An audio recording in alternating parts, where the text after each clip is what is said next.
సోదరులకు నమస్కారం అండి.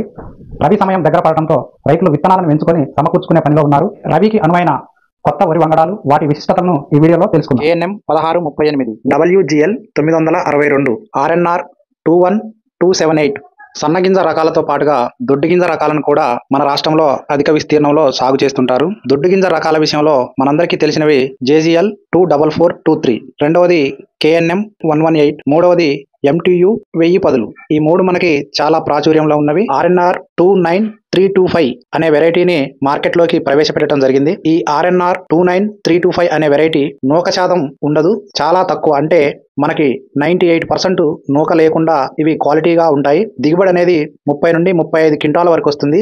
గింజ పొడవుగా ఉంటుంది. ఇది ఎక్స్పోర్ట్ రకం. మనకి ఇతర దేశాలకు ఎగుమతి చేయాలంటే గింజ నాణ్యంగా ఉండాలి, నూక శాతం కాకూడదు. కాబట్టి ఇది గింజ పొడవుగా, అంటే 6 మిల్లీమీటర్ల వరకు గింజ పొడవుగా ఉంటుంది.